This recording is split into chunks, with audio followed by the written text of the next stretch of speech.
Gloire à Dieu. Alors très heureux d'être au milieu de vous. J'ai essayé d'apporter le soleil, mais je ne suis pas arrivé en fait. Voilà, en tout cas, c'est un plaisir pour moi d'être là. Et merci à Dieudonné, son épouse, toute l'équipe pastorale pour l'invitation, pour la confiance. Donc, je m'appelle Patrick Albadalejo, je sers le Seigneur dans le sud de la France, pas loin d'Aix-en-Provence et de Marseille. Je suis marié à Rebecca et j'ai 4 enfants, Jérémy, Laurine, Loane, Ethan, et j'ai 3 petits-enfants.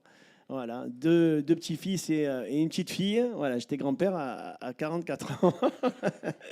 Voilà, on a commencé tôt, nous, dans la famille, pas de problème. C'est une bénédiction, la famille, non ? Nous servons le Seigneur avec mon épouse, ça fait presque 17 ans qu'on est dans la ville de Saint-Maximin. Et j'étais 5-6 ans avant à Aix-en-Provence, où j'ai pu servir le Seigneur avec des anciens comme M. Bazin, avec Alain Trichard. Et nous sommes partis pour implanter une œuvre dans la ville de Saint-Maximin. Vous savez où c'est la ville de Saint-Maximin ? Donc Saint-Maximin, c'est pas très loin d'Aix, à peu près 25 minutes, 30 minutes. Et pour l'histoire, Émile Cizeron, avant de partir à l'île de la Réunion, il a implanté en fait des tentes et pour prêcher l'évangile pendant une semaine, 15 jours. Il est allé à Saint-Maximin et ça a été le seul endroit dans sa vie où il a eu aucun inconverti lors de cette campagne. Et alors qu'il était en prière, il ouvre le tiroir de son bureau et il y a une vipère qui est sortie. Et il disait à ses enfants, cette ville est une ville ténébreuse, mais un jour, l'évangile percera. Quelqu'un peut dire Amen. Nous sommes des gens ordinaires, mais nous avons un Dieu extraordinaire. Nous sommes des personnes faillibles, mais la puissance du Saint-Esprit, elle habite en nous. Et là où il y a la présence de Dieu, tout est possible. Est-ce qu'on le croit ? Amen. Tout est possible à celui qui croit. Tout est possible à Dieu. Je me rappelle, j'ai eu quelques paroles d'encouragement lorsque je suis parti à Saint-Maximin. On avait plusieurs possibilités avec mon épouse.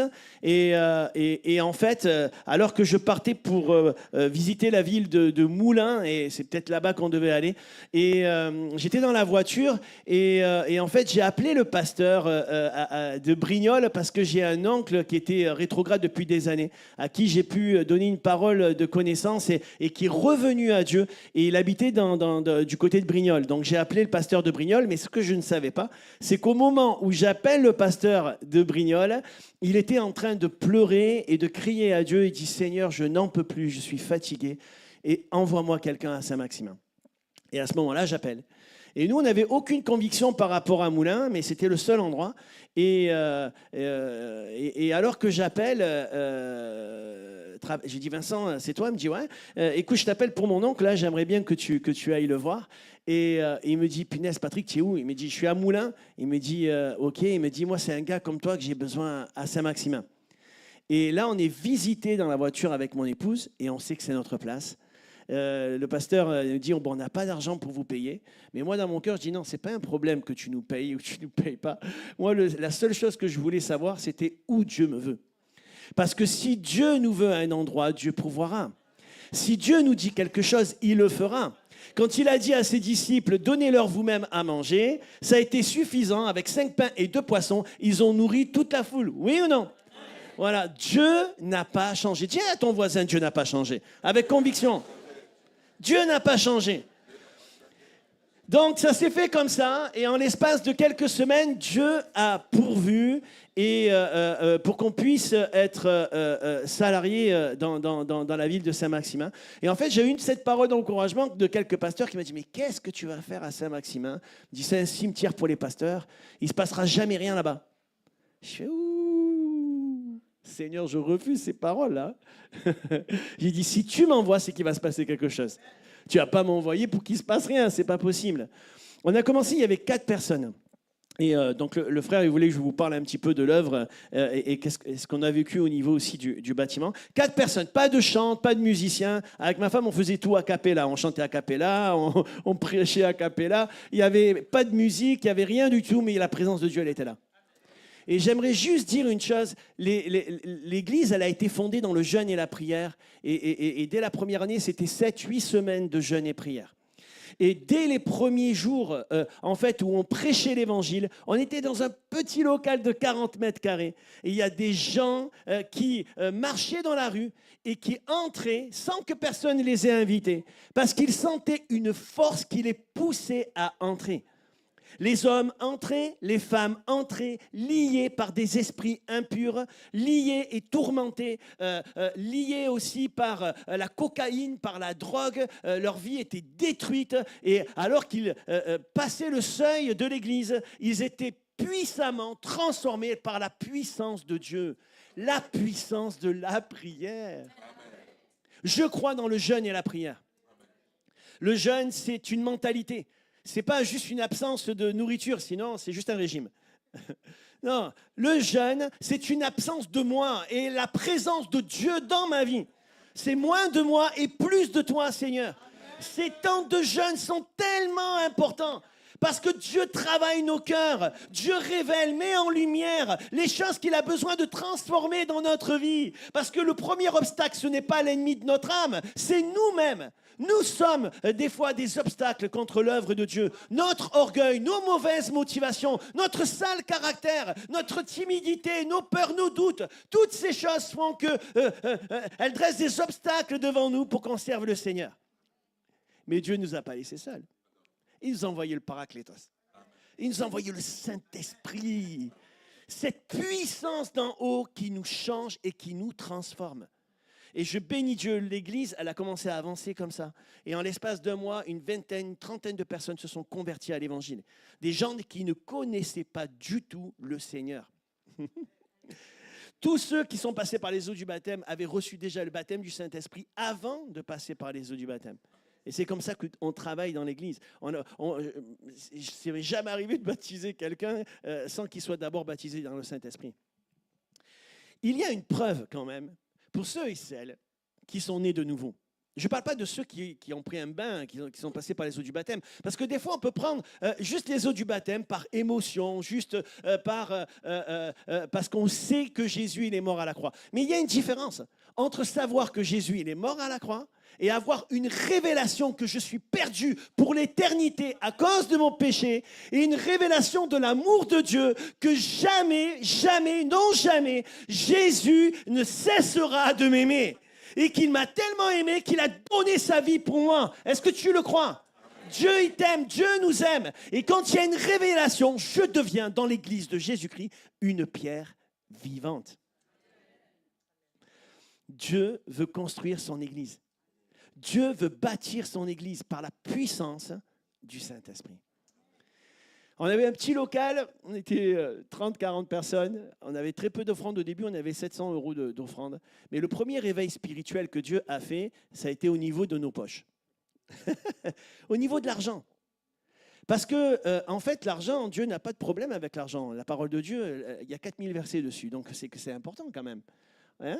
Et en fait, ce principe de la dîme et des offrandes, c'est un principe biblique qui est un révélateur, qui va révéler notre cœur, qui va révéler où nous en sommes dans notre maturité spirituelle. Eh oui, la dîme, elle révèle que notre foi, notre joie, notre reconnaissance à Dieu, notre obéissance à Dieu, la dîme, elle révèle si je suis un disciple de Jésus ou pas. La première des fois où j'ai apporté le message, ça faisait 1 mois que j'étais dans l'église, et mon message était propriétaire ou locataire. Et l'Ancien Testament nous dit, vous me volez, dit l'Éternel. Il parle à son peuple, il ne parle pas à des étrangers. Il dit, vous me volez, mais comment vous me volez? Vous me volez par vos dîmes. Apportez à la maison des trésors vos dîmes afin qu'il ne manque de rien dans la maison de Dieu. La dîme, c'était d'apporter les 10% de ses revenus pour que parmi le peuple de Dieu, il ne manque rien pour les serviteurs, pour les Lévites. Mais certains vont me dire, mais dans le Nouveau Testament, c'est terminé tout ça. Ça, c'est l'ancienne alliance. Mais la dîme, quand Abraham l'a donnée, la loi n'existait pas. La loi n'était pas encore là. Et il fallait amener cette part qui revient à Dieu. Et dans le Nouveau Testament, l'apôtre Paul nous encourage. Il utilise le même mot pour apporter cette part à Dieu chaque semaine, parce qu'ils touchaient leur salaire chaque semaine. Et si vous avez un problème avec la dîme, allez dans Acte 2. Ils vendaient tous leurs biens et il partage tout pour l'œuvre de Dieu. Le Nouveau Testament, c'est plus 10%, c'est 100%. Et là, j'entends certains qui disent non, 10%, ça va. Bon, c'était pour vous détendre un peu. Ce n'était pas prévu que je parle de ça ce matin, mais je pense que Dieu, il voulait que vous l'entendiez. Donc alors, tout simplement, j'aimerais vous dire ce matin, il n'y a pas de voleurs dans la maison du Seigneur. Il y a des hommes de foi, il y a des gens généreux, il y a des gens qui vivent pour son royaume. Nous avons été changés par Jésus, par la puissance du Saint-Esprit, pour le servir. Notre vie doit le servir. Apportez votre dîme à la maison des trésors et vous verrez si je n'ouvre pas les écluses des cieux. Propriétaire, locataire, juste après cette prédication, il y a eu une telle action du Saint-Esprit que pendant 3 heures, les frères et sœurs pleuraient. Et là, on est passé de 800 € d'offrande à 4 500 € alors qu'on était une trentaine. Ça, ce n'est pas le message d'un homme, c'est le message de Dieu. Quand Dieu parle, il agit en nous, il parle à nos cœurs, mais après, c'est notre responsabilité à chacun de vouloir vivre l'Évangile ou de ne pas vivre l'Évangile. Quelqu'un peut dire Amen? Amen. Ah, punaise, je suis encouragé, il n'y a pas des petits Amen là, hein? Oh là, on y croit. Amen, amen. Donc, vraiment, ça a été une grâce de Dieu. Et rapidement, en fait, Dieu nous a appris à marcher par la foi. On n'avait pas d'argent de côté. Et le Seigneur me montre un bâtiment. Et en fait, j'ai un songe. Et dans ce songe, je vois un grand bâtiment de 1000 mètres carrés à Saint-Maximin. Et je vois en fait la télévision, je vois des radios dans l'église, je vois plusieurs groupes de louanges, une école de louanges, je vois des élèves, je vois des professeurs. Donc je me dis, Seigneur, tu me montres une église artistique, une église qui écrit, une église qui enseigne la louange, la musique, une église qui est missionnaire, mais il n'y a pas de chante, il n'y a pas de musicien, on n'a pas grand-chose. Et le Seigneur me dit, mais tu as besoin d'avoir pour croire? Non, je dis, Seigneur, je crois. Si tu me l'as dit, tu le feras. Donc, je vais maintenant vivre comme si ça allait arriver demain. Et on a commencé à prier, on s'est attendu au Seigneur. Et petit à petit, les gens se sont convertis. Et on a commencé à avoir des personnes où une onction est descendue sur eux. Et ils ont commencé à écrire un cantique nouveau à l'Éternel. On a écrit presque 250 chants maintenant. Et par ces chants, c'était une stratégie de Dieu pour renverser les forteresses de l'ennemi. Pendant les temps de louange, alors qu'on chantait ces chants, il y avait une telle action forte du Saint-Esprit. C'est extraordinaire ce que Dieu fait. Hein? J'étais capable, moi, d'écrire des chants alors que moi, je ne suis pas du tout musicien. Hein. J'ai écrit plusieurs chants et le Seigneur s'est servi de moi. Donc, s'il peut se servir de moi qui suis un bourricot, il peut se servir de tout le monde. Alléluia! Le Seigneur ne s'adresse pas à quelques-uns. Il dit à tous ses enfants, chantez à l'Éternel un cantique nouveau. Ça veut dire quoi? C'est l'expression de nos cœurs, on l'a entendu au travers d'un don ce matin. C'est une expression de mon cœur qui est renouvelée vis-à-vis de Dieu. Je veux lui dire combien je l'aime, je veux lui dire qui il est pour moi. Je veux lui dire qu'il n'y a rien de plus important que la présence de Jésus dans ma vie. Que sans lui, je ne peux rien faire. Et que même si moi, je ne suis pas fidèle, lui, il est toujours fidèle. Même si moi je change dans mes humeurs, même si moi mon amour, il est assez limité, le sien, il est illimité. Il est inconditionnel. Il ne nous aime pas pour le bien qu'on fait, et il ne nous aime pas moins parce qu'on fait plein d'erreurs. Non, il nous aime tel qu'on est. Et ça, c'est tellement touchant. C'est ce qui me bouleverse, moi, dans la présence du Seigneur. Quelqu'un peut dire Amen. Donc, j'ai eu une vision d'un bâtiment et ce n'était pas à notre portée. En fait, quand on y est allé, les propriétaires, il y avait une animalerie et une société de carrelage. Il fallait donner 150 000 € juste pour pouvoir louer le bâtiment, 4 000 € par mois. J'ai dit, comment on va faire? J'ai dit, à peine je suis payé, moi, ils arrivent à me payer 1 500 €, j'étais content déjà. Et c'était compliqué. Mais ce que Dieu dit, sa main l'accomplit. Ses promesses, elles sont oui et amen. Donc j'ai dit, on va jeûner, on va prier, les frères et sœurs. Et 1 an après, on a pu avoir ce bâtiment, on a prié pour que Dieu les bénisse et qu'ils s'en aillent. Mais c'est vrai. Ils ont été bénis tellement que le bâtiment, il leur fallait autre chose. J'ai dit, Seigneur, tu les as bénis, maintenant ils s'en vont. Et on devait donner 150 000 € pour pouvoir louer. Non seulement on n'a rien donné, mais ils ont continué à payer les loyers pendant que nous, on a fait les travaux. Deuxième étape, les travaux. Il fallait Maintenant, merci Seigneur, première étape, on a eu une victoire, on n'a pas donné 150 000 euros. Mais maintenant, il nous faut 160 000 euros pour faire des travaux parce qu'il n'y a qu'une dalle béton. Il n'y a rien. Et le Seigneur, il me parle, il me dit, tu pars en vacances, quand tu reviens, il y aura l'argent. Et les frères et sœurs, ils disent, ouais, il faut que tu écris à toutes les églises et tout. J'ai dit, non, non, j'écris à personne. J'ai dit, le Seigneur, il a dit qu'il y aura l'argent, il y aura l'argent. Il me regarde de travers, mais c'est pas grave. Je suis parti en vacances en Corse, et là, je me retrouve dans un petit patelin. Et alors que je suis à la plage, je crois reconnaître un pasteur. Je dis, mais je le connais, ce pasteur. Je dis, mais c'est Polo. Et c'était Paul Ettori. Donc du coup, je descends, je dis, oh Polo, ça va? Il me dit, oh frangin, ça va, champion? Il dit, ouais, ouais. Il me dit, tu es où? Il me dit, je suis à Saint-Maximin. Il me dit, ça va, ça se passe bien? Je dis, très bien. Il me dit, écoute, tu as besoin de quelque chose? J'ai dit, ouais. Tu as besoin de combien? Ben, 150 000 euros. Il m'a dit, ah, tu es malade. Il m'a dit, non, non. Il m'a dit, on va voir, on va essayer de voir si on peut t'aider ici et là. Bon, je la fais court. Et quand on est rentré, on avait reçu un chèque de son église de 80 000 euros. Et donc, on a pu commencer les travaux largement. Ce que Dieu dit, sa main l'accomplit. Ne doute pas des possibilités de Dieu qui sont illimitées. Ne doutons pas que tout est possible à Dieu et que rien n'est possible à moi. Hein. Les hommes, on peut rien, on est très limité. Hein. Mais grâce à Dieu et avec son aide, tout est possible.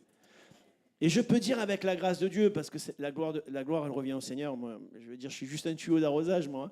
Ce qui bénit, c'est l'eau qui jaillit. Hein. C'est la présence. On est juste des messagers, nous, on est des facteurs du Seigneur. On apporte un message, mais le messager, c'est lui. Et je peux dire aujourd'hui, on travaille avec plus de 40 radios chrétiennes. On a 10 professeurs de musique qui donnent des cours à des élèves, à plus de 200 élèves. On n'avait pas de chantres et de musiciens. On a 5-6 équipes de louanges. On a pu implanter à 2 autres endroits. Une église où on était 4. Elle a enfanté déjà 6 ministères. Des gens qui servent dans d'autres endroits dans la France et elle continue encore de le faire. Et c'est pour vous encourager que je dis ça, c'est pas pour me mettre en avant. Et juste vous dire une chose, c'est que il y a une saison, et ça se ressent ici, dans cette église, et gloire à Dieu pour les pionniers, gloire à Dieu pour Douglas Scott, qui est parti de son pays et qui est venu avec un message brûlant dans son cœur et qui l'a communiqué aux autres. Gloire à Dieu pour ce qui s'est fait dans ce bâtiment. Mais maintenant, il y a une nouvelle saison, Dieu a quelque chose de bien plus grand. La vision de Dieu n'est pas à notre portée. Sinon, ce n'est pas la vision de Dieu, c'est la vision d'un homme. Elle est hors portée. On n'avait pas l'argent, on n'avait pas les musiciens, on n'avait pas les ressources. Mais on avait le Seigneur qui est l'auteur de toutes choses. Il est la source, il est notre source. Et je crois que Dieu veut bénir abondamment cette église. Amen. Et que le Seigneur veut sauver tellement de personnes à Maromme et aux alentours. Que ce lieu, il est trop petit et plus adapté. Que le Seigneur te bénisse, mon frère. Que le Seigneur vous bénisse tous ensemble dans tout ce que vous allez entreprendre. Amen.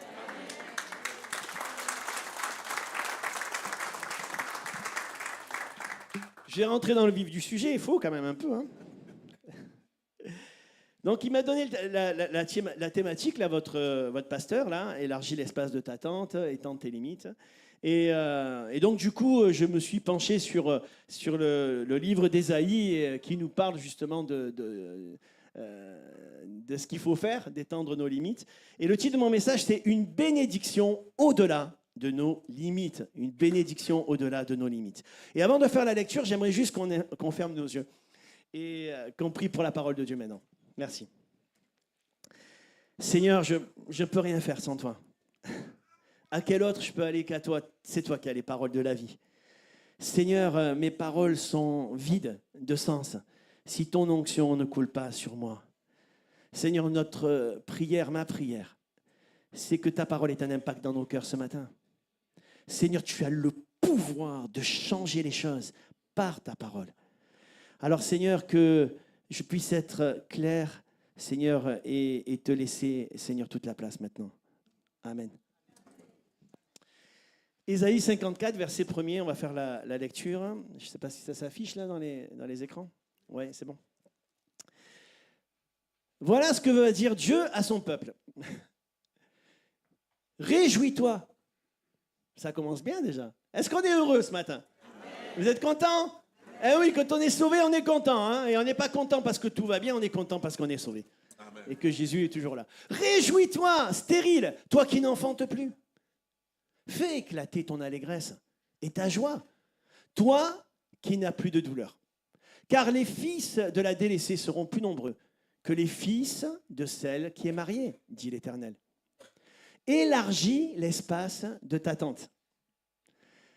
Qu'on déploie les couvertures de ta demeure, ne retiens pas. Allonge tes cordages et affermis tes pieux. Car tu te répandras à droite et à gauche. Ta postérité envahira les nations. Amen. C'est ce qu'on veut pour notre ville, là? Et peuplera des villes désertes. Ne crains pas, car tu ne seras point confondu. Ne rougis pas, car tu ne seras pas déshonoré. Mais tu oublieras la honte de ta jeunesse. Et tu ne te souviendras plus de l'opprobre de ton veuvage. Car ton Créateur est ton époux, l'Éternel des armées est son nom. Et ton Rédempteur est le Saint d'Israël. Il se nomme Dieu de toute la terre. Car l'Éternel te rappelle comme une femme délaissée et au cœur attristé, comme une épouse de la jeunesse qui a été répudiée, dit ton Dieu. Quelques instants, je t'avais abandonné, mais avec une grande affection, je t'accueillerai. Dans un instant de colère, je t'avais un moment dérobé ma face, mais avec un amour éternel, j'aurai compassion de toi, dit ton Rédempteur, l'Éternel. Il en sera pour moi comme des eaux de Noé.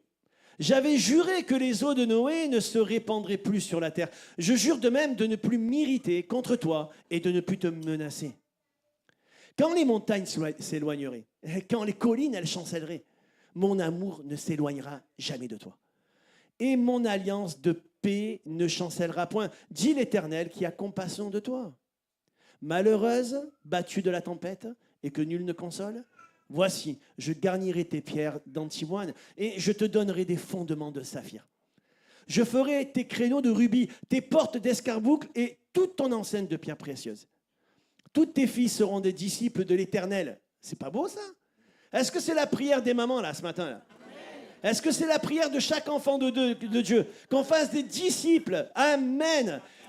Que nous soyons contagieux. Alléluia. Je ne vais pas vous communiquer une grippe si j'en ai une. Bon, tout va bien, hein, ça va. Mais je veux vous contaminer de la foi et de la présence de Dieu, de l'amour des âmes. Et je crois qu'on est capable, nous aussi, d'être des hommes et des femmes qui contaminons les autres. Je crois que quelqu'un qui est rempli du Saint-Esprit, il est contagieux. Toutes tes filles seront des disciples de l'Éternel et grande sera la prospérité de tes fils. Tu seras affermi par la justice, banni l'inquiétude, que tu n'as rien à craindre. C'est pas beau ça aussi? Et la frayeur, car elle ne s'approchera pas de toi. Si l'on forme des complots, cela ne viendra pas de moi. Quiconque se liguera contre toi tombera sous ton pouvoir. Voici, j'ai créé l'ouvrier qui souffle le charbon au feu et qui fabrique une arme pour son travail, mais j'ai créé aussi le destructeur pour la briser. Toute arme forgée contre toi sera sans effet. Et toute langue qui s'élèvera en justice contre toi, tu la condamneras. Tel est l'héritage des serviteurs de l'Éternel, des servantes. Tel est le salut qu'il leur rendra de moi, dit l'Éternel. Amen. Voilà, désolé, elle était un peu longue la lecture, mais c'était important d'aller jusqu'au bout et de bien comprendre le contexte, de bien comprendre tout ce que Ésaïe est en train de nous dire. Ce qui est étonnant, c'est que cette femme-là, dont parle le Seigneur, elle est stérile, elle n'enfante plus. Et c'est l'image, quelque part, du peuple de Dieu. Notre image à nous, l'épouse du Seigneur. Est-ce que vous savez que le Seigneur il nous appelle son épouse? Donc, l'Église est souvent comparée à l'épouse. Et j'aimerais dire que l'amour de Dieu, il est extraordinaire. Ce n'est pas pour rien que le chapitre d'Ésaïe 53 soit juste avant, en fait, hein, et qui nous parle du sacrifice du Seigneur et de son amour pour nous, Jésus qui est la source de notre héritage. Notre héritage spirituel, il est dû à l'amour que le Seigneur a manifesté à la croix pour chacun d'entre nous. Et Dieu, il va faire pourtant une promesse puissante. Ces personnes n'ont aucune raison de se réjouir. Le peuple de Dieu n'a aucune raison pour se réjouir. Dieu dit que le peuple de Dieu, il est stérile, il n'enfante plus. Mais malgré tout, Dieu est en train d'encourager son peuple et de dire, réjouis-toi, stérile, toi qui n'enfantes plus, et fais éclater ton allégresse et ta joie, toi qui n'as plus de douleur. C'est fou quand même. Certains membres de l'Église, en fait, on peut perdre des fois de vue la mission, notre mission, d'enfanter. Hein? Alors, pas seulement de gagner des âmes, oui, il faut gagner des âmes, mais d'enfanter. D'enfanter à notre image, ok? De semer. Pour enfanter, il faut semer. On est d'accord? Voilà, on est un couple, on s'aime, et les conséquences de notre amour vont faire qu'on va fonder une famille. On s'aime. Mais on s'aime quoi? Ben on s'aime, je dirais, ces principes du royaume de Dieu. Fais éclater ta joie. Déjà, un principe de joie. Un chrétien, il est heureux. Oh, dans le ciel, ça va être la fête tout le temps. Dieu est un Dieu joyeux. Est-ce que tu le crois ce matin? Dieu est un Dieu joyeux. La joie d'être sauvé, la joie de lui appartenir, même si on passe des moments difficiles, parce que notre joie, notre enthousiasme, vous savez que enthousiasme dans la Bible, ça veut dire en Dieu. Ma joie, elle vient de lui. Quelqu'un peut dire amen. Ta joie, elle vient de lui. Je me rappelle, j'avais fait une mission au Liban il y a quelques années. Régulièrement, j'allais au Liban. Pas en Libye, hein, au Liban, le pays limitrophe de la Syrie et à côté d'Israël. Et en fait, il y a une personne qui vient vers moi et ça m'a bouleversé ce qu'elle m'a dit, tout simplement. Elle me dit, elle ne savait pas, hein, parce que c'était la première fois que je venais, et elle me dit, dimanche matin, tu as dit quelque chose dans ta prédication et le Seigneur m'a dit de te dire qu'il a beaucoup ri. C'était pas un truc de fou qu'elle m'a dit. Mais ça m'a bouleversé. Parce que le Seigneur, il aime trop rigoler. Il ne peut pas demander qu'on soit joyeux si lui, il ne l'est pas. On est joyeux parce que la joie, elle vient de lui. Il est le créateur de la joie. Et il veut la communiquer. Alors, qu'est-ce que je dois semer? Qu'est-ce que je dois enfanter? Ben, de la joie. De la foi. Oh punaise, super, il y a David qui rentre là, on va remporter des victoires et tous les Goliaths ils vont tomber. Est-ce que quand on rentre dans l'église, on transmet ce message? Est-ce qu'on communique aux autres que cette semence puissante, voilà, il est là, jamais elle se plaint, jamais il se plaint, il est toujours en train de rire, oh là là, ça fait tellement plaisir de le voir et de la voir. Oh ma soeur, mon frère, il est là, il va prier, oh là là, il a une telle foi quand il prie, il m'encourage. Que nous soyons contagieux de notre joie, de notre foi, de notre amour. Ah, ce frère, cette sœur, super. Même si j'ai pas grand-chose à manger, il va toujours m'inviter, il va faire une omelette et on va être ensemble et on va se réjouir. Mais mon frère, ma sœur, c'est ça la famille de Dieu. On a besoin les uns des autres. Réjouis-toi, stérile, toi qui n'enfantes plus, fais éclater ta joie et ton allégresse, toi qui n'as plus de douleur. Il y a une clé à cet encouragement, en fait. Dieu dit « réjouis-toi » alors qu'il y a une stérilité et qu'il n'y a plus de vie.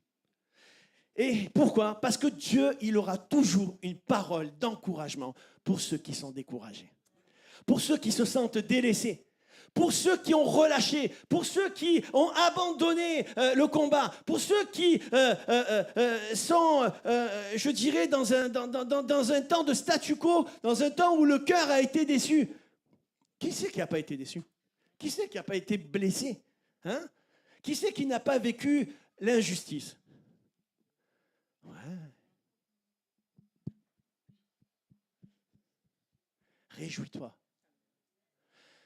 Ça me fait penser à Job, ça. Job va dire une chose. On l'a chanté ce matin. Et franchement, quand tu le chantes, tu prends le temps quand même. Hein. L'Éternel a donné, l'Éternel a repris, que le nom de l'Éternel soit béni. Mais l'Éternel a donné, il a donné quoi? Il a donné des enfants. Plusieurs enfants à Job. L'Éternel a repris quoi? Il a repris tous ses enfants. Ils sont tous morts. Oui, Seigneur, je t'aime parce que tu m'as béni dans mon travail. Je t'aime, Seigneur, parce que tu m'as donné ceci, tu m'as donné cela. Mais quand le Seigneur, il reprend, est-ce qu'on aime toujours autant? Est-ce qu'on l'aime juste pour ce qu'il nous donne? Ou est-ce qu'on l'aime pour ce qu'il est réellement? Quand Job va dire « Mon oreille avait entendu parler de toi », Maintenant, mon œil te voit. Vous savez, beaucoup veulent vivre des expériences et des révélations avec le Seigneur. Mais au travers de quel contexte on vit ces choses? Cet homme, Job, il a eu une révélation plus grande dans l'épreuve. La Bible nous dit, et c'est lui qui le dit, donc il ne ment pas, il dit « Mon oreille avait entendu parler de toi ». Donc ça veut dire que Dieu disait que son serviteur, il était honnête, intègre et droit, et qu'il n'y avait pas un autre homme sur la terre. Et pourtant, Job n'avait fait que entendre parler de Jésus, de Dieu, quoi. C'est-à-dire qu'il n'avait eu aucune révélation.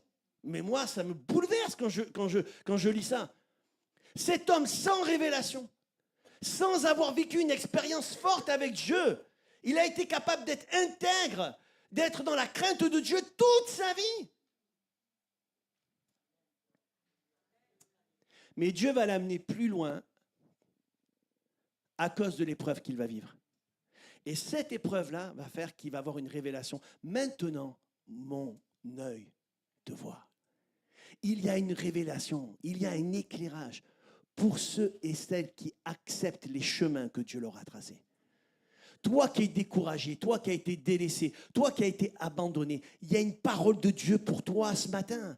C'est que le Seigneur, il t'aime tel que tu es. Il y a une révélation pour toi ce matin. Est-ce que tu le crois? Vous savez, ma mère était chrétienne et mon père, il était inconverti. C'était un ancien légionnaire. J'ai grandi dans la terreur dans mon enfance, puisque mon papa était un alcoolique. Et c'est pas que c'était un homme méchant, mais c'était un homme qui avait été tourmenté dans son enfance. Il a eu une maman qui était sorcière, qui lui coupait les cheveux, qui l'attachait dans son lit. Il disait, Satan va venir te voir ce soir. Il a eu une sœur jumelle qui était possédée, qui a été mise dans un asile psychiatrique parce qu'elle mangeait les tables, avait les dents pointues. Personne ne pouvait la tenir, tellement que les ténèbres étaient épais. Mon père était possédé par des esprits mauvais. Il ne pouvait pas me donner de l'amour, pas parce qu'il ne m'aimait pas, mais parce qu'il était sous l'emprise des esprits mauvais. J'ai grandi toute mon enfance avec cette influence diabolique et ténébreuse dans ma maison.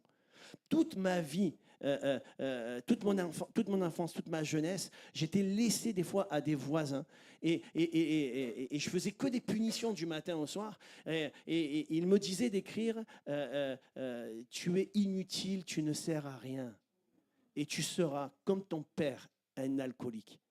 Et c'est comme si le diable me disait tu ne seras jamais heureux, tu seras toujours malheureux. Ce qui est arrivé à ton père, ça t'arrivera à toi aussi. Et ça, c'était matraqué. Je suis devenu un voyou rapidement, j'avais une grande colère dans mon cœur. Et à faire toutes sortes de bêtises à cause des mauvaises fréquentations.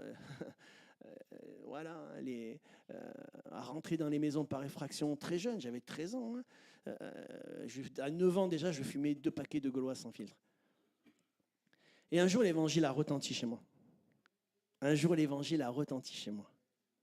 Et alors, je me sentais rejeté, pas aimé, alors que j'étais en colère. Il y a quelque chose de puissant qui est venu chez moi. C'est le témoignage d'un enfant de Dieu.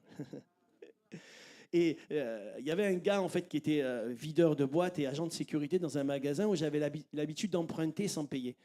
Et en fait, ce gars-là, sa tête, elle a changé. Et après, il est devenu missionnaire. C'est lui qui m'a formé dans le ministère et tout. Et ce gars, il me regarde et me dit, Patrick, j'ai quelque chose à te dire. J'ai rencontré une personne extraordinaire et cette personne, elle s'appelle Jésus. Et ce qu'il a fait pour moi, il peut le faire pour toi. J'ai juste entendu ça. Il était tellement convaincant qu'il m'a convaincu. Quelqu'un de convaincant, il va convaincre les autres. Je suis allé dans ma chambre et j'ai dit, voilà, c'est sûr et certain, maintenant, je vais rencontrer le Seigneur. Ma vie, elle était à terre. J'allais à l'école, je ne pouvais même pas m'asseoir à cause des coups que je prenais par mon père, des bleus que j'avais dans tout le corps. Et j'avais jamais entendu dire de la bouche de mon père qu'il m'aimait. Donc, quand tu as ce sentiment de rejet, quand tu te sens pas aimé, quand tu te sens rejeté, quand tu te sens inutile, tu es malheureux. Mais il y a une parole de Dieu pour toi ce matin. Réjouis-toi, toi qui es stérile. Réjouis-toi, toi qui as été rejeté. Réjouis-toi, toi qui as été malmené, qui a été violé, qui a été malmené. J'aimerais te dire que maintenant, tout ça, c'est de l'histoire ancienne. Je vais faire quelque chose de nouveau dans ta vie.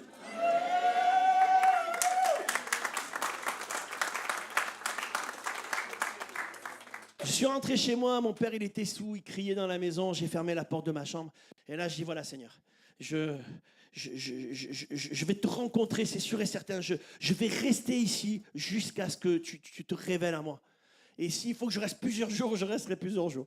Et pendant plusieurs heures, je prie, il se passe rien. Je dis c'est pas grave. Je pars pas de là. Ce que tu as fait pour Robert, tu vas le faire aussi pour moi. Et à un moment donné, je dis voilà Seigneur, tu connais toutes choses. Et je n'ai rien de bon à t'apporter. Je t'ai fait de la peine toute ma vie. J'ai péché toute ma vie. Mais je crois que tu m'aimes. Je crois, Seigneur, à ton sacrifice. Je crois que tu peux me pardonner. Et en fait, j'ai une révélation de la croix à ce moment-là. Et il se passe quelque chose que je vis. Je suis un peu dans l'émotion, mais tout va bien.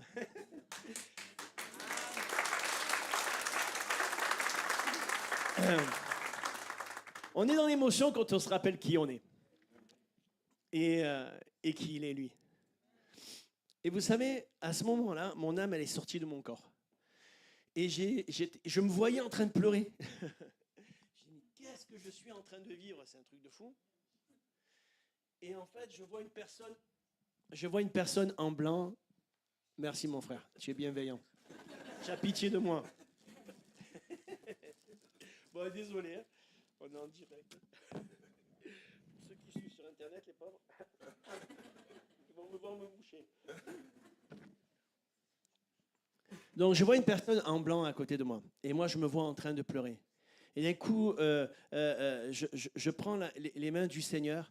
Et j'étais dans un HLM au 3e étage, dans un quartier un peu compliqué. Et là, je sors de mon bâtiment comme si je pouvais traverser les murs, parce que j'ai traversé les murs avec Jésus.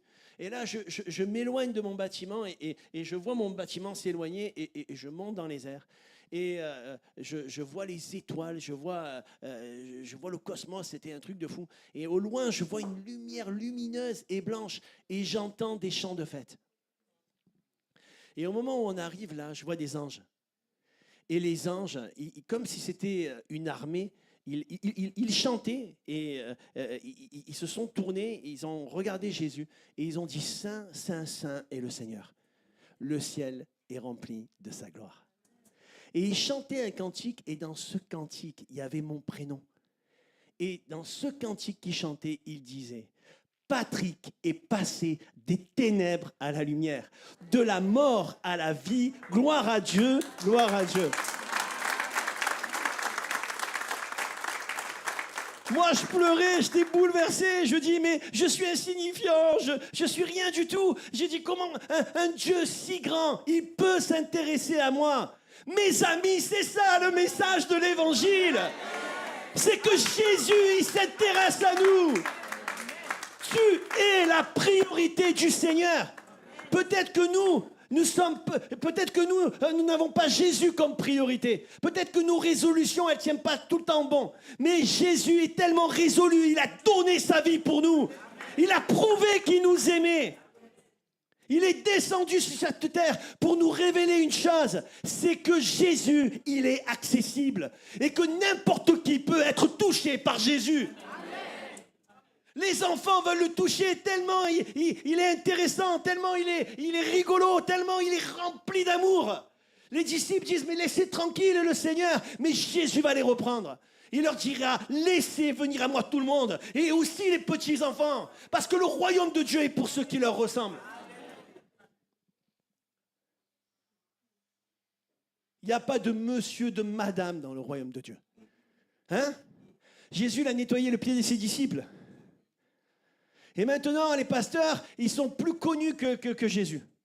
On leur prend leur sacoche, on leur fait ceci, on leur fait cela. Alors, je ne dis pas qu'il ne faut pas qu'on honore les serviteurs de Dieu. Mais n'oublions pas une chose.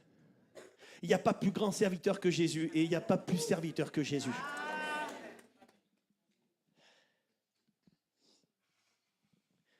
Je vous donnerai d'autres détails de ce qui s'est passé au ciel parce que ce n'est pas le moment, il faut que je finisse quand même. Quoi qu'il y a le jeûne et tout, après on est tranquille. Donc je suis revenu de cette expérience changé, transformé. Je parlais mal, c'était fini. Je fumais, c'était fini. J'étais lié par beaucoup de choses, c'était terminé. Quand je suis revenu, j'étais un homme nouveau. Un jeune homme nouveau parce que j'étais tout jeune. Hein. J'avais même pas 18 ans. Hein. Et là, ma vie, elle a commencé à être chamboulée par la puissance du Saint-Esprit. Et je reçois, alors que je suis en train de pleurer et de louer le Seigneur, le baptême du Saint-Esprit, je me mets à parler en langue, je me rappelle. Et je me retrouve dans une réunion, en fait, avec des frères et sœurs du voyage. Vous savez, avec des gitans, quoi. On était là. Mais il y avait pas, on était tous des gitans, en fait. On était tous la famille de Dieu. Et à un moment donné, je me mets à louer le Seigneur et je prends quelqu'un qui est à côté de moi et il se met à parler en langue. Et toute la communauté, elle commence à crier. Mais c'était un cri entre la joie et la terreur, en fait. C'est bizarre. Je dis, mais et d'un coup, il me regarde et me dit, mais cet homme-là, qui s'est mis à parler en langue, c'est un muet de naissance. J'étais tout jeune converti. C'était la première des choses que je vivais au bout d'un jour de conversion. Et j'aimerais te dire quelque chose. Ne crois pas que tu ne peux pas vivre des miracles, que c'est donné aux pasteurs, que c'est donné à certaines personnes. C'est donné à ceux qui croient. Si tu crois, tu verras la gloire de Dieu. Ne t'ai-je pas dit que si tu crois, tu verras la gloire de Dieu? Toi qui es stérile, toi qui es délaissé, je vais faire de toi quelqu'un de fertile, je vais faire de toi des choses puissantes dans ta vie. Est-ce que tu le crois? L'année dernière, je me rappelle, j'étais à l'anniversaire d'un de mes neveux et il y avait beaucoup d'inconvertis chez lui. Il avait un pote à lui et je ne le connaissais pas. Je me suis assis dans une marche sur le sol et on parlait. Lui était en train de fumer sa cigarette. Et il me dit, je dis, ça va, tout ça, tu es contente avec ton épouse? Il me dit, non, c'est pas mon épouse, ma copine, mais on essaye d'avoir des enfants, mais on ne peut pas avoir d'enfants. On a tout essayé depuis des années. Et je lui parle de Jésus, je lui dis que le Seigneur, il peut faire ce miracle dans sa vie. Et il me regarde, il me dit, tu sais, moi, je crois pas trop, je suis jamais allé à l'église et tout ça. Je dis, mais c'est pas grave. Je dis, est-ce que tu accepterais que je prie avec toi, que je demande à Dieu qu'il fasse ce miracle, parce que Dieu va le faire. Il me regarde et me dit, oui, bien sûr. Je dis, par contre, dans un an, quand tu auras déjà ton enfant dans tes bras et qu'on se reverra, tu ne diras pas que c'est le hasard, hein, mais tu diras, merci Seigneur, parce que ce que Patrick a dit, eh ben, tu l'as fait. J'ai prié pour lui. Un an après, je l'ai revu et il avait un enfant. Amen. Rien n'est impossible à Dieu.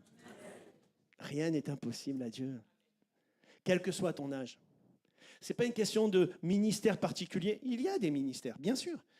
Mais je crois que Dieu nous appelle à vivre des choses extraordinaires. Et ces choses, elles sont possibles lorsque je les crois. Est-ce que tu le crois ce matin? Amen. Réjouis-toi, toi qui n'enfantes plus. D'accord? Dieu insiste. Il veut vraiment nous bénir. Est-ce que tu crois qu'il veut te bénir, le Seigneur? Amen. Il veut que tu sois en bénédiction, que je sois en bénédiction pour ma génération, aujourd'hui, mais aussi demain. Toi, réjouis-toi. C'est toi. C'est une parole pour toi. C'est une parole personnelle. Car l'Église, c'est toi, l'Église, c'est moi.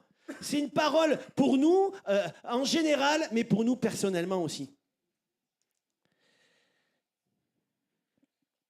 Dieu va donner une parole forte à son peuple. Il va lui dire quoi? Il va lui dire, élargis l'espace de ta tente. Anticipe, élargis, pour que les enfants prennent place, pour que la promesse, elle se fasse. Va au-delà de tes limites, fais-le. C'est plus le temps d'attendre, mais c'est le temps d'agir. Dans mes limites, je suis stérile. Je répète, dans mes limites, je suis stérile. Au-delà de mes limites, je suis fécond. C'est ça le surnaturel. Le miracle de Dieu, il s'accomplit. Dieu veut nous bénir, il va nous bénir, mais tu dois dépasser tes limites, comme Pierre a dépassé ses limites lorsqu'il est sorti de la barque. Il est sorti de sa zone de confort. Hein? Il y avait la tempête, c'était compliqué. Et à un moment donné, il avait le désir dans son cœur. Et il a dit, voilà, ordonne que j'aille vers toi et je sors de la barque. Et il est sorti, il a commencé à marcher sur les eaux. On connaît cette histoire. Amen. Dans ses limites, c'était l'infertilité, la mort, la tempête qui le guettait. Au-delà de ses limites, ça a été la bénédiction. Il a marché sur les eaux. Et c'est ce que Dieu il veut faire dans notre vie. Au début, quand on faisait l'église, je me rappelle, on faisait les travaux. Et on n'avait pas le carrelage, tout ça, donc on préparait. Et en fait, il y avait même des inconvertis qui venaient nous aider. C'était un truc de fou, ça. Et il y a un gars de la ville, je ne sais pas comment il a entendu qu'on avait besoin de carreleurs. Il n'était pas converti, il arrive et il me dit, voilà, monsieur le pasteur, c'était un Marseillais avec son accent, il dit, oh, monsieur le pasteur, fait, écoute-moi, moi, je ne suis pas chrétien comme vous, mais je vais vous aider, je vais faire le carrelage. Mais s'il y en a un qui me marche sur le carrelage, je lui prends le marteau là et je lui jette sur la tête. Il m'a dit, tu as compris? Moi, j'étais là, j'ai dit, bon, merci de nous aider. Et un pasteur, il a toujours le téléphone qui sonne. Du coup, mon téléphone, il sonne, et moi, j'oublie la parole prophétique qu'il avait donnée. Et d'un coup, qu'est-ce que je fais? Je suis là, je marche sans faire exprès dans le carrelage. Oh là, il jette pas le marteau. Et là, c'est comme à la télé Matrix. J'ai fait comme ça. Oh, le marteau, il est passé derrière ma tête, et je pars. Il s'est planté contre le placo. Et moi, en fait, j'étais là. Il y a eu cette prière, Seigneur, touche-le avant que je le touche. En fait, je suis sorti, je suis allé dans le bureau, j'ai dit, je vais prier le Seigneur. Parce que je sais qui je suis. Avant de connaître Jésus, j'étais quelqu'un de colérique et d'impulsif. Et donc, je sais qu'il n'y a rien de bon en moi, quoi, si ce n'est sa présence. Et là, je commence à parler en langue pendant 20 minutes, une demi-heure. Et là, boum, le Seigneur, il me parle. Et là, je suis en paix, je suis tout bien. Et le Seigneur, il me donne une parole de connaissance pour cet homme. Il me dit, tu vas aller le voir. Et tu vas lui dire, c'est vraiment étrange, je vais vous le dire. Et tu vas lui dire, dans la mare, vous savez ce que c'est une mare, hein? Dans la mare au canard, j'étais là. J'ai dit, attends Seigneur, il vient de me lancer un marteau sur la tête. Donc c'est un peu tendu déjà entre nous là. Je vais arriver vers lui et je vais lui dire cette parole. Et j'ai allé, ok Seigneur, je ne cherche pas à comprendre. Je sors de mes limites parce que c'est le surnaturel que je veux vivre.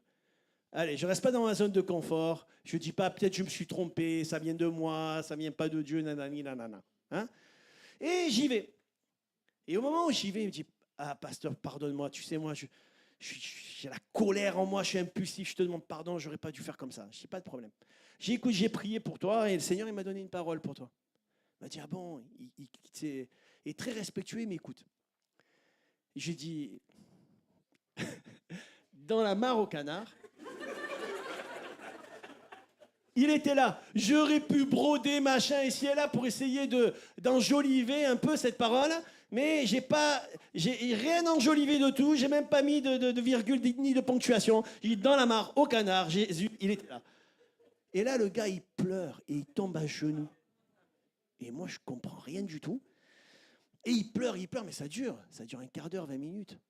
Et moi, je suis là, je l'accompagne sans rien dire. Et après, il reprend ses esprits et il me dit, monsieur le pasteur, j'ai été élevé avec mes 5-6 frères là, on était dans la pauvreté et en fait j'ai grandi et on dormait tous dans une grange à côté d'une mare au canard. Et dans cette grange, une dame nous servait de la soupe avec une louche et nous donnait la soupe comme ça, directement à la bouche aux enfants. Et moi j'étais tout petit, je suis parti dans la mare au canard. Et j'ai dit, mon Dieu, si tu es là, si tu existes, fais quelque chose. Il m'a dit, j'ai vu un homme en blanc qui m'a tendu la main. J'ai toujours douté, et encore jusqu'à pas longtemps, que vraiment j'avais vécu ça. Et quand tu m'as dit dans la mare au canard, j'étais là, j'ai tout compris. Cet homme-là, il s'est converti, il a donné sa vie à Jésus, il était baptisé du Saint-Esprit, il est passé par les eaux du baptême, et il est pizzaïole, maintenant il fait des pizzas pour toute l'église. Un dimanche, il arrive avec un sac de sport avant son baptême. Il me dit, pasteur, c'est pour vous. Je dis, ok. Je dis, c'est quoi? Il me dit, tu prends, tu fais ce que tu veux avec. Il me dit, si tu veux, tu peux aller même à la police. Je dis, qu'est-ce qu'il me dit? J'ouvre le sac de sport. des grenades, une mitraillette, des flingues. Je lui dis, punaise, moi, avec le passif que j'ai, si je donne ça, ils me mettent en prison direct. J'ai dit, écoute mon frère, les choses anciennes sont passées, toutes choses sont devenues nouvelles. Maintenant, tu vas dans ton terrain, tu fais un trou, tu mets tout dedans et tu dis, gloire à Dieu.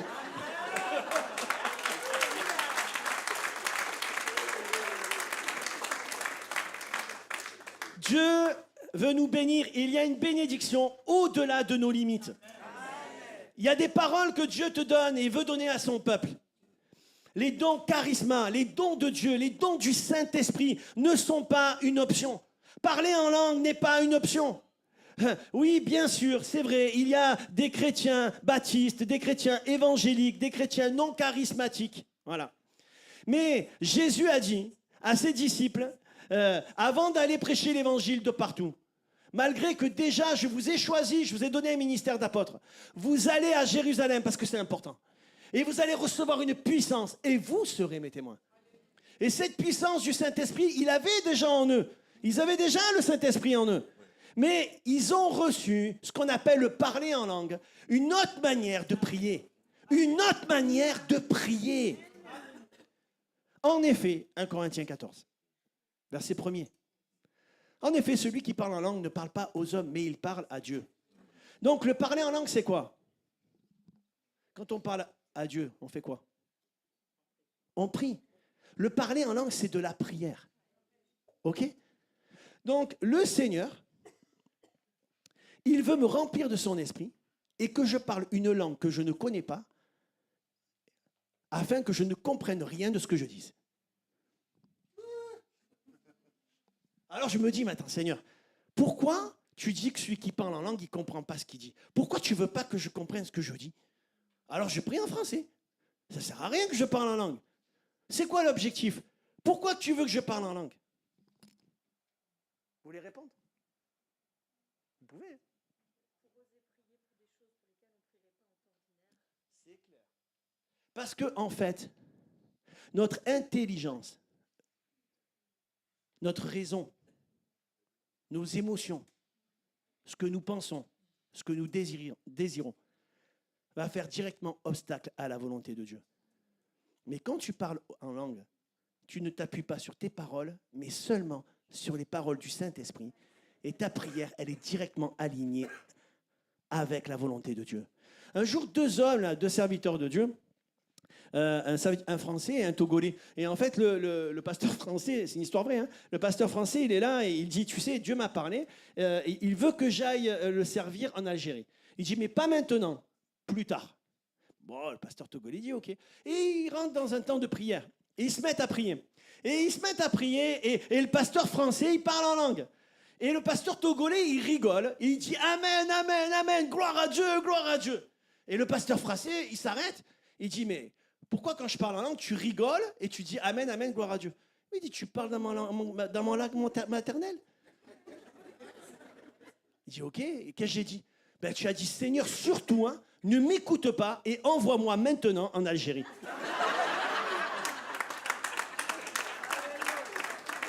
Vous comprenez ce principe?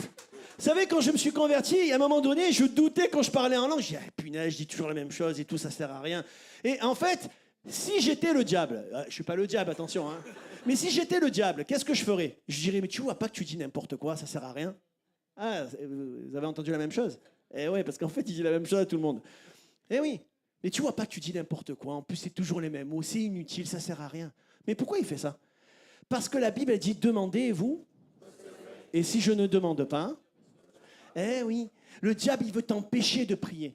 Le diable, il veut t'empêcher de venir au rayon de jeûne et prière. Pourquoi? Parce que le jeûne, c'est un changement de priorité. Et quand tu pries, il se passe toujours quelque chose. Pendant le temps de jeûne et prière, le Seigneur, il va amener une accélération dans ta vie spirituelle. Il va se passer quelque chose. Parce qu'à chaque fois que tu pries, à chaque fois que tu manifestes les dons du Saint-Esprit, il se passe quelque chose. Il y a quelque temps de ça, un homme vient à l'église pour la première fois. Il était alcoolique depuis 40 ans et il buvait des litres. Hein. Il était possédé par plusieurs esprits impurs. Il vient avec sa nièce qui est musulmane et libanaise. Et à la fin de la réunion, il est bouleversé. Et il me regarde et il me dit, pasteur, j'ai vraiment besoin de la prière. J'ai pas de problème. Et il me dit, est-ce que tu peux prier pour moi parce que je suis vraiment dans l'alcool depuis des années, je suis malheureux. C'était la première fois qu'il venait à l'église. Il me dit, ça ne te dérange pas que ma nièce, elle vienne avec nous? Je dis, non, pas du tout. On rentre dans le bureau et moi, j'essaie tant bien que mal d'expliquer ce que c'est le parler en langue en disant, écoutez, je vais prier une langue que vous ne connaissez pas. Mais j'ai dit, c'est pas grave. Toi, pendant que je prie, juste tu dis au Seigneur, aide-moi, Seigneur, aide-moi. Voilà. Et moi, je commence à rentrer en mode guerrier et à parler en langue. Mais en mode, je te menace. Moi, je ne discute pas avec les démons et leur demandant leur curriculum vitae et leur numéro de sécurité sociale. Je dis, moi, ma seule chose, c'est dégage de là, sors de là, sors de là, sors de là. Tu n'as pas le choix. Tu sors, tu sors, tu sors. Il n'y a pas le choix. Voilà. On ne discute pas avec eux. Avec le Seigneur, je discute. Avec le Seigneur, je parle. Avec les esprits mauvais, je les menace. Et je prends autorité et ils sortent pour que Jésus y prenne toute la place. Donc je parle la langue, je parle la langue, je parle la langue avec autorité. Cet homme, il est délivré. Et la jeune fille, la nièce, elle pleurait. Et je la regarde, je lui dis, ça va? Qu'est-ce qui se passe? Elle me dit, mais je ne savais pas que vous parliez ma langue. J'ai dit, ok. Elle me dit, moi je suis libanaise et tout ça. J'ai dit, mais qu'est-ce que j'ai dit? Elle me dit, ben, vous avez prié pour mon oncle comme si c'était un membre de votre famille et vous avez menacé des esprits impurs, leur ordonnant de partir dans un lieu que Dieu a préparé d'avance pour eux. Mais moi, pendant que je parlais en langue, la seule chose que j'ai compris, c'est Karias Tokoria Barataria.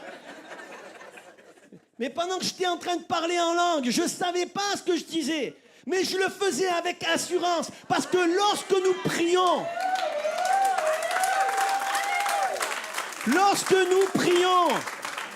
que je prie en français ou que je prie en esprit, je dois le faire avec foi. C'est-à-dire avec certitude que c'est déjà fait. Tout ce que vous demandez en mon nom, croyez que vous l'avez reçu et vous le verrez s'accomplir. Tout ce que vous demandez en mon nom, est-ce que tu le crois ce matin? Est-ce que tu crois que c'est possible? Ici, c'est la maison de Dieu. Il n'y a pas de place pour les loups. Il n'y a pas de place pour les esprits impurs. Il n'y a pas de place. Ici, c'est la maison de la délaissée, où tous ceux qui sont sous l'emprise d'esprits mauvais, où tous ceux qui sont sous l'emprise de la maladie, où tous ceux qui sont liés par des esprits de rejet, par des esprits de mort, des esprits qui les tiennent et qui les empêchent de respirer, de vivre, sont délivrés par la puissance du Saint-Esprit. Ma prière, elle est là. C'est que tu repartes de ce lieu ce matin libre. Avec un esprit libre, avec un cœur libre. Ne retiens pas. Allonge tes cordages et affermis tes pieux. Dieu n'a pas de limite. Il ne retient pas, il nous donne tout. Il a donné sa vie, il nous donne tout.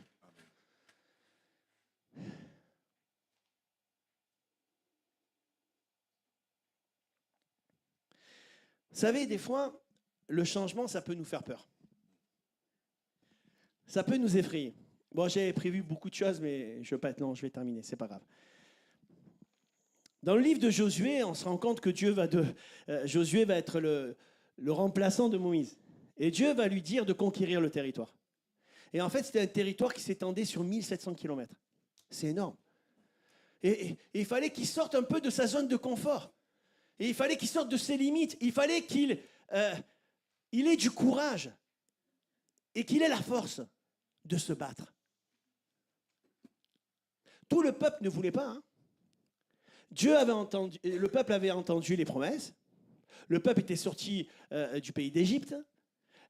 Le peuple est arrivé devant la mer et en fait, ils étaient devant un obstacle puisque derrière, il y avait les Égyptiens qui arrivaient.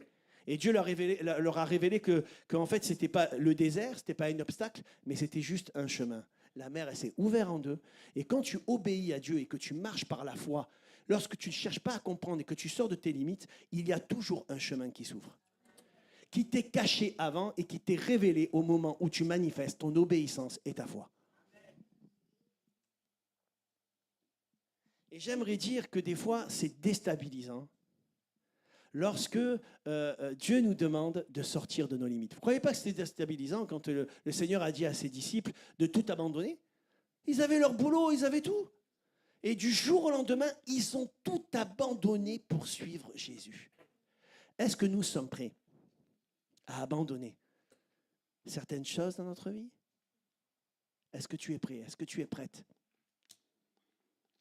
Dieu cherche des hommes et des femmes qui sont prêts à payer le prix, qui sont prêts à sortir au-delà de leurs limites. Élargis l'espace de ta tente, ne retiens pas. Vous savez, bien souvent, dans le monde chrétien, on dit « Seigneur, élargis l'espace de ma tente ». On l'a déjà dit. Hein. Mais en fait, ce n'est pas du tout ça. C'est Dieu qui parle. Ce n'est pas nous qui parlons à Dieu. C'est Dieu qui parle à son peuple et qui dit « Élargis l'espace de ta tente ». Pas de ton oncle, de ta tante, de ton cœur, de ton territoire. Élargis. C'est-à-dire, fais-moi plus de place. Fais-moi plus de place. Alors, comment on va faire pour faire plus de place au Seigneur? Ah, Seigneur, attends, je prends mon téléphone. Combien aujourd'hui? Wouh, 14 heures devant le téléphone? 4 heures? 8 heures? Plus de place. Déjà, ça va commencer par ça. Moins de Facebook, moins d'Insta, moins de TikTok, de tactique. Moins de tout ça. Tous ces réseaux-là que tu regardes, tous ces vidéos et tout ça là, que tu regardes sur Internet, ça ne change pas ta vie. Alors, je ne dis pas de plus regarder rien du tout, mais je dis, élargis l'espace de ta tente, c'est à toi de le faire. C'est à toi de prendre ton téléphone et de le mettre de côté, hein, et de dire, maintenant, je vais prendre un temps avec le Seigneur dans la prière. Maintenant, je vais appeler mon frère et ma sœur que j'ai vu dimanche qui n'étaient pas bien. J'ai vu des hommes, des femmes qui sont arrivés avec des mines défaites, avec une attitude de découragement. Je vais appeler mon frère, je vais appeler ma sœur, j'élargis l'espace de ma tente, je mets mon téléphone de côté et je téléphone à mon frère et à ma sœur pour l'encourager, pour prier avec elle. Quelqu'un peut dire amen? Est-ce qu'on est prêt à élargir l'espace de notre tente? D'élargir nos limites, notre cœur? Dieu a déjà envoyé le réveil. Dieu ne l'enverra pas encore une fois, 2 fois, 3 fois, 5 fois. Il y a eu un réveil avec Douglas Scott. Ok, pourquoi? Parce qu'il était réveillé, lui. Dieu utilise des gens réveillés. Mais le réveil, ça ne plaît pas. Ça ne plaît pas. Hein? Soyons honnêtes, s'il vous plaît. On est honnêtes. Je ne parle pas qu'à ceux qui sont mariés, mais je parle à ceux qui sont mariés, mais ceux qui ne sont pas mariés, vous pouvez comprendre aussi. Tu es marié, tu dors profondément.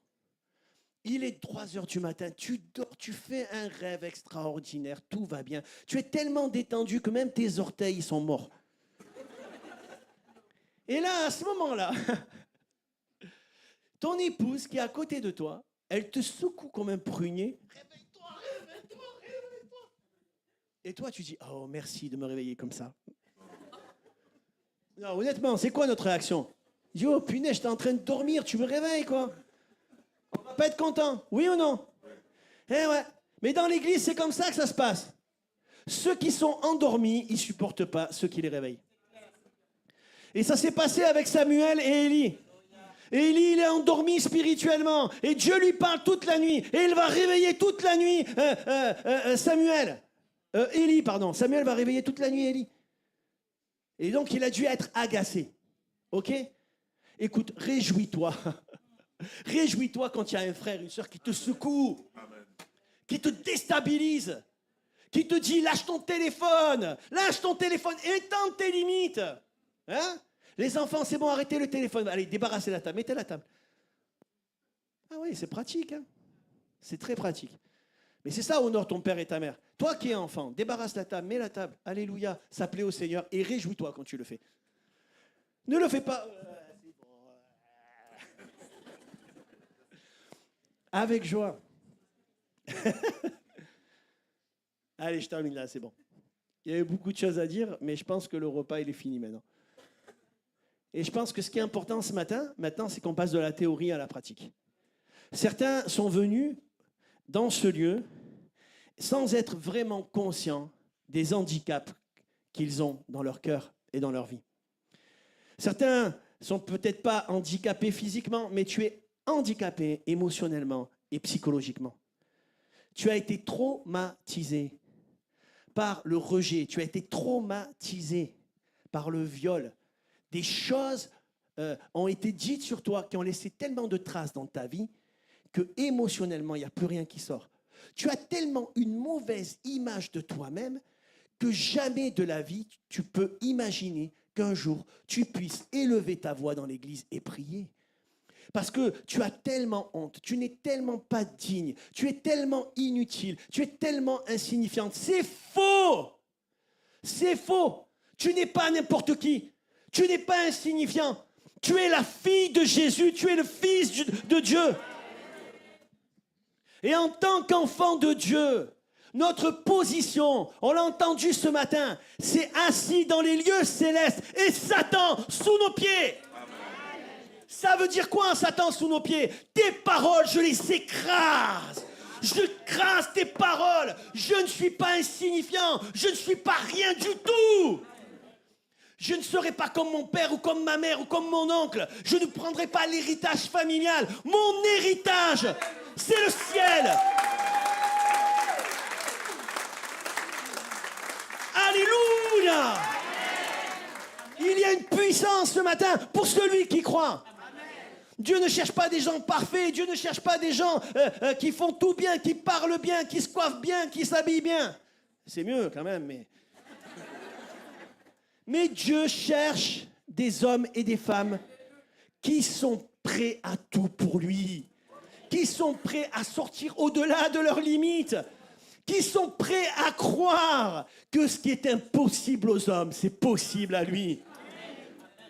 Quand je m'approche de Dieu, la Bible dit, je dois le faire en étant pleinement conscient que Jésus, il est ressuscité et qu'il est le rémunérateur de ceux qui le cherchent. Que Dieu existe, il est ressuscité. Mais s'il existe et qu'il est ressuscité, et qu'il exauce ceux qui le cherchent, oh, il faut que je change ma manière de parler à Dieu. Seigneur, tu vois, si c'est ta volonté, voilà, guéris-moi. Il est ressuscité. Ta volonté, Seigneur, c'est de me délivrer, de me guérir. Mais si ce n'est pas ta volonté pour maintenant, je prie pour ma guérison, pour que tu agisses maintenant dans mon corps. Tout ce que vous demandez à Jésus, croyez que vous l'avez reçu et vous le verrez s'accomplir. Je dois déjà, dans mon cœur, dans l'invisible, percevoir et recevoir l'exaucement de mes prières par la foi. Réjouis-toi, stérile. Oh, réjouis-toi, toi qui es morte. Réjouis-toi, toi qui es en dépression. Réjouis-toi, toi qui penses que tu es inutile, qui penses que tu ne sers à rien. Parce que tu n'es pas inutile, tu ne sers pas à rien. Et ce qui est mort en toi, je vais le faire revivre. Réjouis-toi, réjouis-toi, réjouis-toi, toi qui ne dors pas le soir et qui prends des cachets. Réjouis-toi, toi qui es en dépression. Réjouis-toi. Parce qu'il y a une parole de délivrance pour toi ce matin. Réjouis-toi, parce que maintenant le Seigneur va agir dans ton